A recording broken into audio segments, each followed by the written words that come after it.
Hello students, welcome to Aparna computer classes. आज का हमारा विषय है डिजिटल लॉकर और डिजिटल लाइब्रेरी।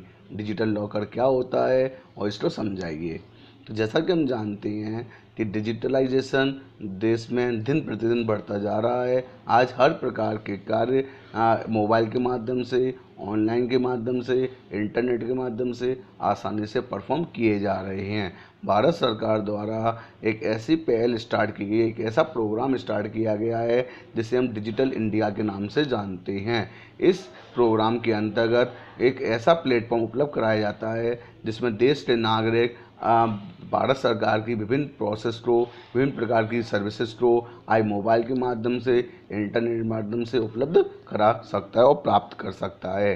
तो डिजिटल लॉकर, जिसे हम डिजी लॉकर भी कह सकती हैं और जिसे हम ई लॉकर के नाम से भी जानते हैं, ये डिजिटल इंडिया कार्यक्रम के द्वारा या उसके अंतर्गत इलेक्ट्रॉनिक और आईटी मंत्रालय की एक महत्वपूर्ण पहल है, एक महत्वपूर्ण स्टेप है, जिसके माध्यम से आज हम अपने विभिन्न प्रकार के डॉक्यूमेंट्सों को एक जगह पर स्टोर करके रख सकते हैं।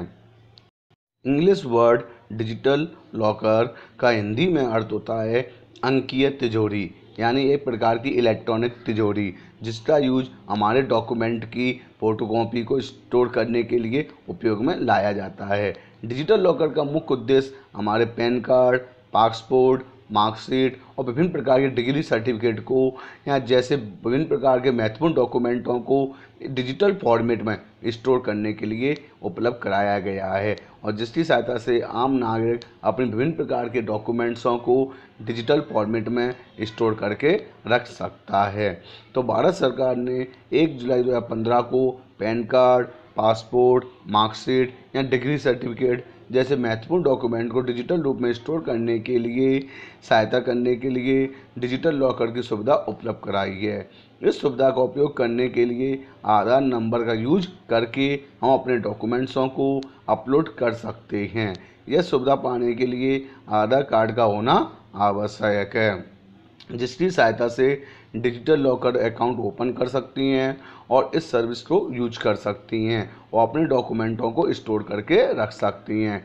डिजिटल लॉकर हमें हमारे डॉक्यूमेंटों को स्टोर करने के लिए 1 GB स्थान मुफ्त में उपलब्ध कराता है और ये हमारे नॉर्मल फिजिकल लॉकर की तरह ही होता है। जिस प्रकार से हम अपने लॉकर्स में सोने की ज्वेलरी वगैरह और विभिन्न प्रकार के डॉक्यूमेंट्स, यहाँ पे अपने घर के पेपर्स वगैरह स्टोर करते हैं ना, उसी प्रकार से यहाँ पे हम अपने पैन कार्ड, पासपोर्ट, मार्कशीट, विभिन्न प्रकार के डॉक्यूमेंटों को स्टोर करके रख सकती हैं। इस सर्विस की सबसे महत्वपूर्ण बात यह होती है कि इसमें स्टोर इन्फॉर्मेशन या डॉक्यूमेंट को कहीं भी डिजिटल लॉकर द्वारा उपयोग कर सकते हैं, यानी हमें इनको फिजिकली कहीं पे ले आने लाने की आवश्यकता नहीं होती है। हम कहीं से भी डिजिटल लॉकर को एक्सेस करके अपने डॉक्यूमेंटों को वेरीफाई करा सकते हैं। और इसमें अभी आपके जो department of electronic and information technology DICT ने हाल ही में डिजिटल लॉकर का नया वर्जन, जिसे हम बीटा वर्जन के नाम से जानते हैं, उसे लॉन्च किया है। डिजिटल लॉकर भारत सरकार का एक महत्वपूर्ण मोबाइल एप्लीकेशन और वेबसाइट के रूप में उपलब्ध कराया गया है। इसे हम मोबाइल एप्लीकेशन के रूप में भी यूज कर सकते हैं और इसे हम इंटरनेट और वेबसाइट के रूप में भी यूज कर सकती हैं, जहाँ पे हम अपने डॉक्यूमेंटों को फ्री में अपलोड और स्टोर करके रख सकती हैं। इसके द्वारा 1 GB स्पेस हमें उपलब्ध कराया जाता है। डिजिटल लॉकर को एक्सेस करने के लिए रजिस्टर्ड मोबाइल नंबर या ईमेल ID पर एक OTP का यूज किया जाता है, जिसके माध्यम से हम उसे एक्सेस कर सकते हैं।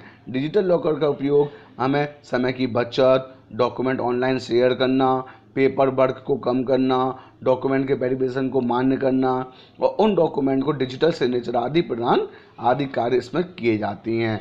इसमें जब भी हम कहीं भी अपने डॉक्यूमेंटों को रिप्रेजेंट करना चाहते हैं तो वहाँ पर डिजिटल लॉकर द्वारा हमें एक URL उपलब्ध कराया जाता है, जिसके माध्यम से हम उस URL का यूज करके अपने डॉक्यूमेंट को वेरीफाई करा सकती हैं। इसमें जो डॉक्यूमेंट उपलब्ध कराई जाती हैं वो हमें जारीकर्ता के यहाँ से उपलब्ध कराए जाते हैं, यानी जिनके द्वारा वह डॉक्यूमेंट बनाए गए हैं वहीं से हमारे डॉक्यूमेंट को डायरेक्टली वेरीफाई किया जाता है। तो ऐसी कई सुविधाएं डिजिटल लॉकर में उपलब्ध कराई जाती हैं। तो डिजिटल लॉकर में हमारे डिजी लॉकर सिस्टम के जारीकर्ता, एश्योर रिक्वेस्टर यानी अनुरोधकर्ता, निवासी आदि मुख्य पार्ट इसके अंदर होती हैं, जिनके माध्यम से हमारी इन्फॉर्मेशनों को आसानी से वेरीफाई कर सकती हैं। डिजिटल लॉकर सबसे बड़ा फ़ायदा यह होता है कि इसमें हमारे डॉक्यूमेंट की डुप्लीकेसी नहीं होती है, डॉक्यूमेंट के खोने का डर नहीं रहता है। तो ऐसे बहुत सारे लाभ हमें डिजिटल लॉकर द्वारा उपलब्ध कराए जाते हैं। डिजिटल लॉकर को आप तभी यूज कर पाओगे जब आपके पास आधार कार्ड उपलब्ध होता है, क्योंकि बिना आधार कार्ड के हम डिजिटल लॉकर की सेवा को यूज नहीं कर सकते हैं। और डिजिटल लॉकर में जैसा कि मैंने आपको बताया था कि जब भी हम इसको एक्सेस करना चाहते हैं तो इसमें जो रजिस्ट्रेशन के समय मोबाइल नंबर या आईडी डालते हैं उसमें हमारा एक OTP आता है, जिसके माध्यम से हम अपने डिजिटल लॉकर को एक्सेस कर सकते हैं। तो यहाँ पे हमने जाना कि डिजिटल लॉकर हमारे लिए किस प्रकार के लिए उपयोगी होता है। अब हम बात करते हैं यहाँ पर सेकंड टॉपिक के बारे में, जिसे हम डिजिटल लाइब्रेरी के नाम से जानते हैं। लाइब्रेरी सभी लोग जानते हैं, जहाँ पे हम बहुत सारी किताबों को स्टोर करके रखते हैं और वहाँ पे आवश्यकता अनुसार हम किताबों को या वहाँ से विभिन्न प्रकार की किताबों को प्राप्त करके नॉलेज बढ़ाती हैं, ज्ञान एकत्रित करते हैं। तो उसी प्रकार से डिजिटल लाइब्रेरी एक ऐसी लाइब्रेरी है जिसमें डाटा डिजिटल फॉर्मेट में स्टोर रहता है और कंप्यूटर और मोबाइल के द्वारा हम इसे आसानी से एक्सेस कर सकती हैं। इसमें स्टोर डेटा को लोकल रिमोट से प्राप्त किया था, यानी रिमोट के माध्यम से हम एक जगह पर रखे हुए डेटा को अपने मोबाइल पर, अपने कंप्यूटर पर प्राप्त करते हैं। तो इसे हम रिमोट बोलते हैं, यानी जहाँ पर हमारा डेटा रखा हुआ है उसे हम रिमोट के नाम से जानते हैं। और जो आपकी और इन्फॉर्मेशन यानी और मोबाइल इससे कनेक्ट होती हैं उन्हें हम लोकल कंप्यूटर या लोकल डिवाइस के नाम से जानते हैं। इस शब्द का यूज पहली बार 1994 में NSF, DARPA, NASA digital library initiative उपयोग किया गया था, यानी कुछ डिपार्टमेंट हैं जिसे हम नेशनल सेंसिटाइजेशन फाउंडेशन या defence ARPA research project agency के नाम से जानती हैं। तो इन जगह पर सबसे पहले डिजिटल लाइब्रेरी का यूज किया गया था विभिन्न प्रकार की किताबों को डिजिटल फॉर्मेट में स्टोर करने के लिए। जिस प्रकार भारत देश बहुत तेज़ी से डिजिटल इंडिया बनता जा रहा है, उसी कारण भारत सरकार द्वारा दिन प्रतिदिन नए नए एप्लीकेशन, नई नई वेबसाइट, नई नई स्ट्रीम्स को आम आदमी तक डिजिटल के माध्यम से या वेबसाइट के माध्यम से उपलब्ध कराई जा रही हैं।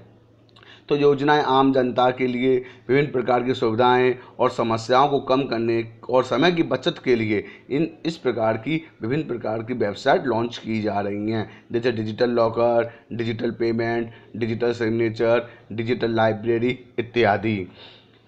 डिजिटल लाइब्रेरी में डॉक्यूमेंट को सॉफ्ट कॉपी जैसे PDF फॉर्मेट में स्टोर करके रखा जाता है। डिजिटल लाइब्रेरी में इंटरनेट पर हम magazines, books, articles, newspaper, images, sound file, video file आदि को भी स्टोर कर सकते हैं, यहाँ पे देख सकते हैं, सुन सकते हैं और पढ़ भी सकते हैं, और इन्हें हम आवश्यकता अनुसार प्रिंट या डाउनलोड भी कर सकते हैं।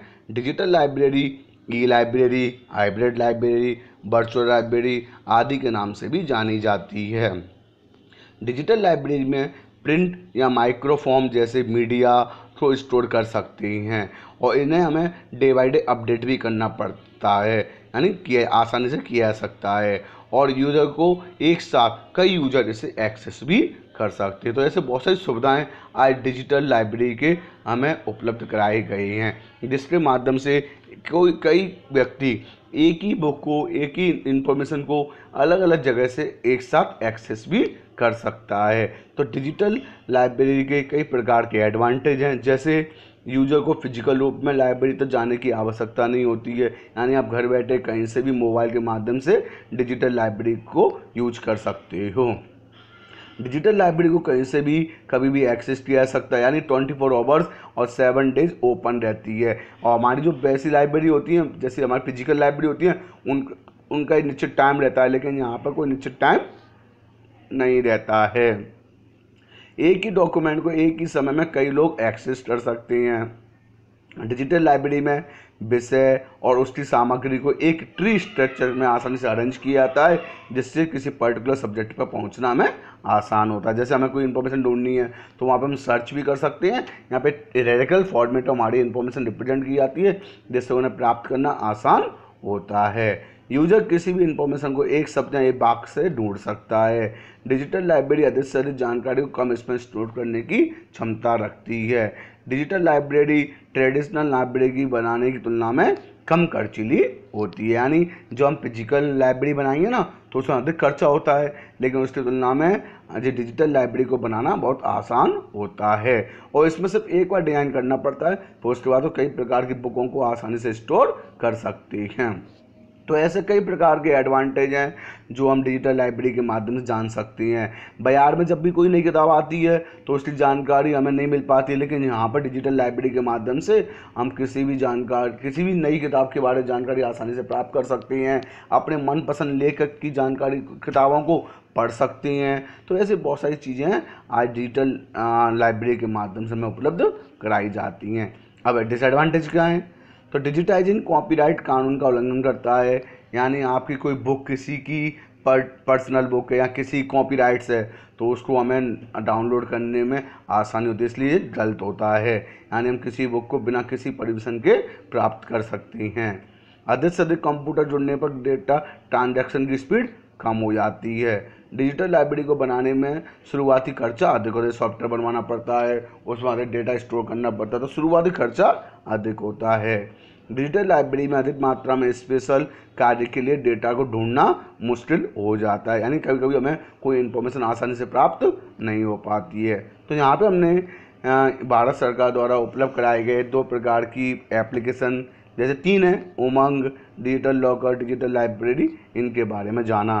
कहीं भी किसी प्रकार की कोई समस्या हो, डाउट्स हो तो आप कमेंट के माध्यम से पूछ सकते हैं। और यदि आपको वीडियो अच्छी लगी हो तो आप अपने फ्रेंडों को इसे शेयर कीजिए, और जिन्होंने अभी तक चैनल सब्सक्राइब नहीं किया है तो जल्दी से जल्दी आप चैनल को सब्सक्राइब भी कीजिए। Thank you for watching this video.